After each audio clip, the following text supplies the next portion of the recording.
Problem is, once you're introduced to law enforcement and prison system, it seems like it's a revolving door. You're back and forth because as a criminal, you don't change your ways. And now law enforcement knows who you are. And the problem with most people on the street, they think they're never going to get caught. In their belief, they'll talk that game about, well, I could do 20 years, I could do 10 years, it's not a big deal. But when reality check comes in and you got those handcuffs on you, and we say bracelets, and you go to jail, and you're away from your family, and the suffering starts to begin. So there is no good, there's only bad and ugly in prison. If anybody tells you there's good, I want to know where that's at, because the only good I could see is getting released again and going back to your family. And hopefully, for some reason, you change your ways. But solitary confinement is one of the worst conditions a human being could be in. You watch movies and you see that. You watch an army picture and you see prison of war camps. And it's not the physical. I've said this over and over again. It's the mental pain and the depression and the anxiety that a solitary confinement cell causes. You know, guys don't realize, because you're out here in the everyday world and you're getting contact and love and affection, whether it's from a girlfriend, from your parents, from a family member, through an animal, a dog that you love, or a cat. But there's human affection that's going on in your life. In those solitary confinement cells, you're alone. There is no phone calls. There is no radio. There isn't books like people believe that you could just read and occupy yourself. You're waking up at 4:30 in the morning, through a mail slot in your door. You sub below. It's freezing in the winter. It's hot in the summer. And the time that you're spending in there is over and over repetitive. So if you wake up at 4:30 in the morning to chow, meaning breakfast through a mail slot, your tray comes in, you wake up, you eat your little tray of TV dinner of a breakfast, and now what do you do with yourself? What does your day look like? People don't realize your day is the same thing day and night. You're in a 6x8 cell, 6x6, because you have a rack there that's in your way. So it's a 6x6. You have steel toilet, steel sink, and you have no amenities, nothing. You got a camera on you in most of these cells now. If you're in a high security solitary confinement cell like I was most of the time, every time you go to the bathroom, someone's watching you. And it's complete repetitiveness that a day seems like 2 weeks. And there's no way to really get through that day because there's no way to occupy yourself. And if you get through a hard day, you're redoing the same thing again tomorrow. And it's not like you're only doing it for 24 hours or 48 hours. You might be doing this for months and years at a time. It's really cruel on the brain. It's cruel for humanity. And there's got to be other ways to punish an inmate if they're not following rules. And that needs to be talked about. But inmates and people that are on the street need to realize what we're talking about here. And, you know, I've said it over and over. Anybody that's involved with the system should have to spend a week as part of their training in a solitary confinement cell to understand even a little bit of what someone's facing. Because that week is not a lot of time, really, because they know they're getting out in a week. And they're not facing life sentences or sentences where you're taken away, you know, maybe possibly 5 years or 10 years or 15 years from your family. So you don't have the anxiety and the stress level also of facing some of these terms that some of the guys are facing. But it's at least some sort of an example to teach people that are curious, and for people that are training to be in the prison system, so they get an idea of what some of these inmates are going through. And for the kids and youth that are out there and young adults that are breaking the law, they got to understand they will be caught. I says there's not too many people that are fooling around on the street that don't eventually find themselves in the prison system. Is rape prevalent in the prison system? I mean, listen, jail, everything's prevalent. To what extent depends on what jail you're at. It depends on how you're living and conducting yourself in that prison. And it depends on what your jacket was out on the street. Were you a rapist yourself out on the street?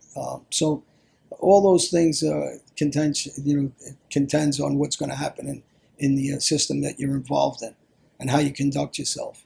But the everyday life of an inmate, and I've said this so many times isn't the physical pain, it's the emotional pain that you're going to face.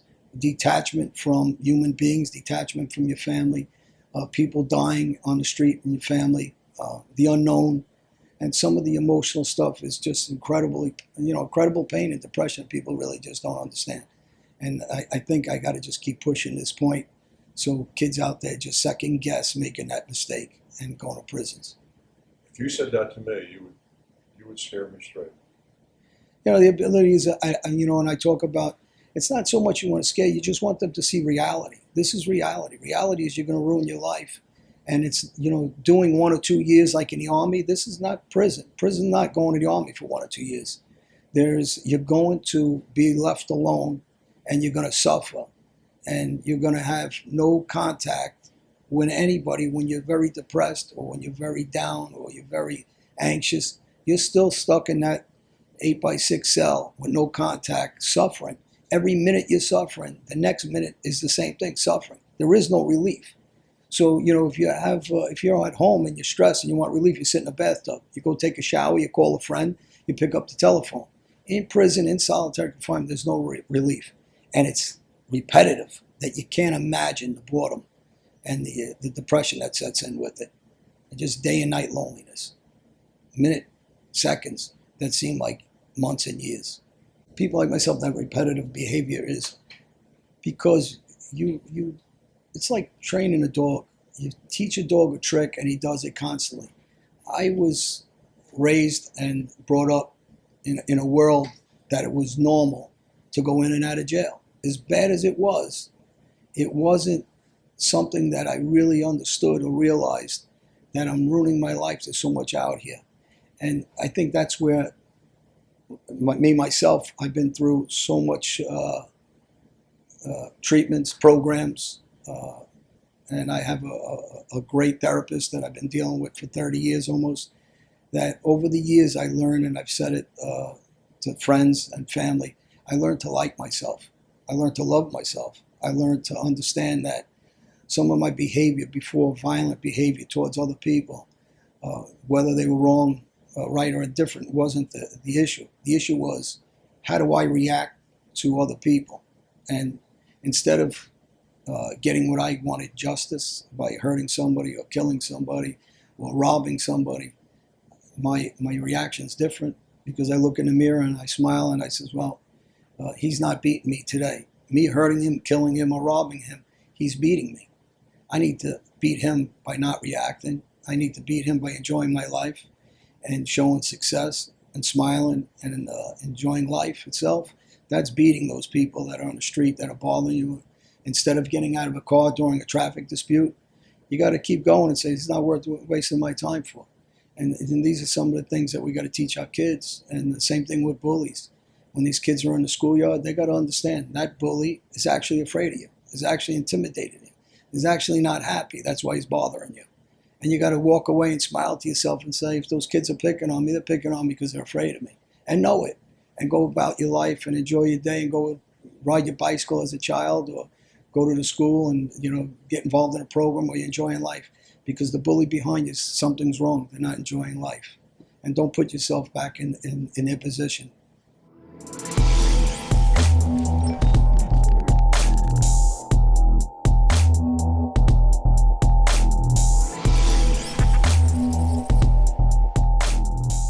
John, thank you very much. Nice to Thank see for you coming again, back. John. I know you have a new book called Prison Rules. Tell me a little bit about your past before we get into the story.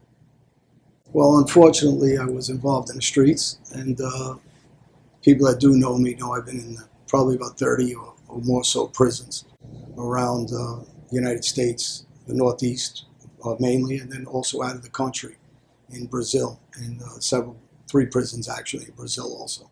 Brazil is a third world country, obviously, through the media, CNN, and over the years while I was there and up till recently, there's deaths that are rampant. I believe it was just 68 guys just got killed again a couple weeks ago in the last 2 or 3 days in some incidents that happened in the prison system. There it's on another level of cruelty. There it rains inside your cells. There is no hygiene. As far as toilets, you go into the bathroom on floors and holes. The bugs and rats and mosquitoes are rampant. There's diseases like dengue that guys are dying from. The air quality, people are dying because you can't breathe. The oxygen levels were so below. And we're physically abused. We're tied up, beat with rubber hoses, basically more so beat to your body, to your feet. And some of the Brazilian inmates, they get it worse because there's no countries that can really advocate for them. So inmates will get lost in the system there. They're tortured, they're killed, and they're raped by the system itself, not by other inmates. So we dealt with that, me and guys like Klaus, that's in my last book, that's still a very good friend of mine. And together, there was about 6 of us that banded together to survive those prisons by being physically aggressive, with our finances, bribery, and by our methods of trying to escape, and weapons that we purchased within the system. But it's a completely different system that people that are aware of the international system in Brazil understand. Like some of the senators did reports in some of the jails I was in, like Ari Franco, that he'd rather die than spend one night there. Bangu 2 was another penitentiary I was in, and the water levels at one time were up to my waist with rats. I mean, besides that, you just can't imagine the suffering that goes on in those systems. So we're not, the United States is nowhere near like those systems, fortunately for us here in this country. But we still have a long way to go in the United States also. So it's something that I think that we all need to work on. And hopefully some of the people I've been speaking to involved in this system in the United States continue talks with me to help reform some of the jails here and some of the things that some of the inmates and family are going through. I'm originally from New York, got involved with the mafia in New York, Gambino families, specifically in prisons in Florida, California, New York, New Jersey, and Philadelphia, Pennsylvania, upstate. So I've been around the block a little bit. I wanted to open the eyes of some young kids that are heading in the wrong direction, and also to advocate for some changes with the prison system. Prison life isn't life, and that's the reason why I wanted to do this. I want people to understand there's a beautiful world out here from state to state, country to country, and human beings aren't meant to be locked down like an animal in cages. And I'm trying to help some people that are going in the wrong direction to realize there's a beautiful world. Follow that. Don't follow the streets. Is there a hierarchy in prison? Without a doubt, there's always a hot list in prisons, meaning the warden, assistant wardens, and the government officials are looking at probably the top 100 people that are in those prisons.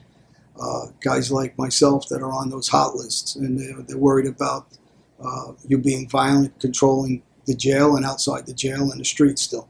So there's definitely hierarchy, and it's definitely geographic also in prison. In your book, you referred to yourself as being violent. Were you put in a certain kind of environment because you were violent? Well, naturally, I mean, again, law enforcement and inside the prison, outside the prison are there to protect the public, and inside the prison also to protect other inmates. So if you have the jacket, meaning my record as being violent, yeah, they perceive me as being violent because I was violent, and they want to look and protect other prisoners just in case that's the direction I'm going to go, or other prisoners like me are going to go, trying to enforce what we want to be done on the street and in prisons. You describe in your book solitary confinement. Well, I think there's got to be other ways to punish a prisoner, whether it's myself or somebody else, while you're in the system, because to me it's very inhumane. You don't have contact with other people. Your spirit is, the idea is to break you down and kill the spirit and control the inmate through not physical torture so much, but mental torture, and being locked in a cell, cameras in those cells. You don't have the privacy of going to the bathroom, privacy of taking a shower. showers are probably 2 or 3 days a week, times a week, get chained up on the way in, on the way out. And no contact as far as letters. And even though you should be getting them, you don't get them. Writing them out takes weeks at a time. So, I mean, there's things that go on, obviously, in solitary confinement 24/7, that you're alone. And I spent years like that, and other inmates have spent years like that. And it's something that you could put your dog in a cage and lock them in. And that's what's done to human beings. I just don't think that's the answer to some of the problems we're having with some inmates in society. Drug trafficking in a prison, it's kind of prevalent? I mean, drugs in the United States itself is an epidemic. I think that we need to do a better job as a country to help the individuals that are having these drinking and drug problems, and better programs, better rehabilitation. And within the system, nothing's changed. You sell drugs out on the street almost as easy as you do inside the prison the same way. So that's definitely an issue. Well, how do drugs get in prison? You have a lot of ways. I mean, like anything else, everything that is built to stop, somebody finds a way to knock it down. So inmates, before going to prison, they'll swallow a balloon full of drugs. They'll have visits. They'll have drugs brought in. They'll have corrupt workers that work within the prison system that bring it in. You have guards that bring it in. So I don't think human nature is people break the law, and I think some of that is bringing drugs into a system that guys that have drug habits and can't beat it because the rehabilitation in those systems aren't good enough. They're going to do anything at any measure to get those drugs into themselves.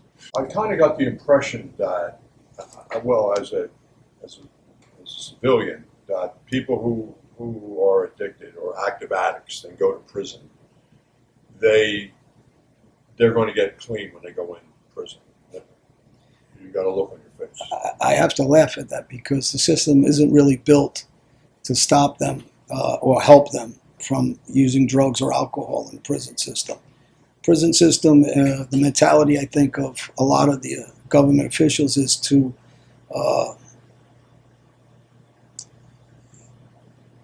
not rehabilitate, is to punish. And punishing a drug addict or an alcoholic is not the answer by locking them in cells and locking them in solitary confinements. They need help. It's not, to have a physical issue is also a mental issue. And the mental issue brings that drug dependency and alcohol dependency. So we have to do a better job with helping these guys not commit crimes because they're looking for drugs or alcohol or the depression that sets in. So there's got to be a way that I think the United States isn't doing enough to stop some of the epidemic. And everybody knows, it's no secret, it's an epidemic of pills, especially now poppies. So I don't know what that answer is, but I think there's got to be more done in Washington on this. That was one of the things that you went to prison for, was dealing drugs? I dealt drugs and violent and anything I could make money with. So drugs was definitely part of that. And I manipulated people on the street that I know had drug issues, and I got wealthy off that. Do you ever have any thoughts about that? Of the families that you may have affected, or? Without a doubt. I mean, that's part of my everyday. I live with that, and I think one of the reasons I advocate the way I do is because I know it needs to be changed because I was on the other side of the fence at one time. So the last decade, I'm on this side and realizing where the system's being exploited and how to possibly change it and help some of these people that don't belong in jails, but they belong in some sort of treatment centers to help them mentally. And so this doesn't continue. Obviously, this is going to continue because locking up more and more people isn't helping the situation. Well, I think it takes the power, the federal guidelines takes the power away from the judges as human beings to say, I don't think this should be this way or that way. It ties their hands a little bit. And they reformed that recently slightly, but it still doesn't give the judges the ability to go outside a lot of these guidelines in the state and federal system. So I think they need to free that up. And I think, again, there's got to be better programs within the system and outside the system. So guys, it gives the judges the ability to send these guys to rehabs and AA places for alcohol abuse, which is, to me, I categorize them both as drugs. One doesn't have a difference to the other. It's a dependency, and dependency is a mental problem, not a criminal problem. And I think that it's got to be changed somehow.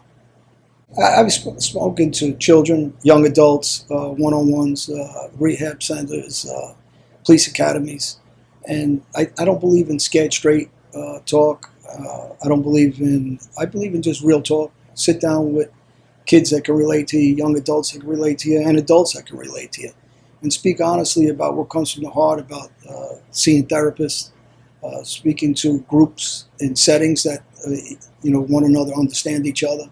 They know what you're going through, and intensive programs. I think intensive programs, whether they're 90 days or it'll take you 2 or 3 years, but I think the intensive supervision with mental health and experts, in conjunction with guys like me that can understand it, I think is the answer to helping some of the inmates that are in prisons and some of the people that are pending or maybe going to prison.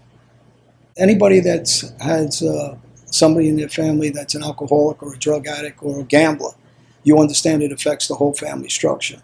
And you'll never have normalcy within that family if one of the family members is suffering from one of these diseases. So I think that to have a normal family structure, you need to have a basis like anything else, that it's got to be done one step at a time. And we need to take the first step. What was the movie you were in? I've done several pictures. I just did a Netflix film that'll be out in, I think, January, February of 2020. Perfect Gangster 1 and Perfect Gangster 2 is coming out now, won some awards. ITV, Trevor McDonald, Mafia 1 and 2 through the UK. So I'm pretty active in the movie business and magazines and the talking circuit. GQ, I just came out in I think it's 4 editions of the June version of from the UK, from the British edition. They did an article on the Mafia, the past, the commission, and interviewed me about what's the change of the Mafia from years ago to today in the streets, and what's my take on it. Well, back in years ago, I think it was the Mafia had a reputation of being gentlemen, well-dressed, and a secrecy. That world has changed. It was very violent back then. That world's changed today to more of money crimes, Wall Street banking, not as much violence, but the drug trade still exists as it did years ago. I don't think that's going to change because it's something that can be exploited for a ton of money. And anytime anybody can make money, they exploit something. The United States is sometimes, I guess, turns a blind eye of what's exactly going on with the drug business and how easily it's accepted and readied into this country. And it's an industry, if it's shut down, think about the money that's lost within every industry. So I'm not sure how do you change that, or how do you stop the allowance? Because I think a lot of this is allowing a lot of these drugs to be smuggled into this country. And I think it just needs a complete reform. I think you need guys like, I happen to like what the president's doing with the wall with Mexico. You're going to have different opinions, and I have my opinions because of the ability to bring in drugs through there. So I think that you need a group setting with political people and street people that understand what's going on with the drug trade. What do you think about safe injection sites?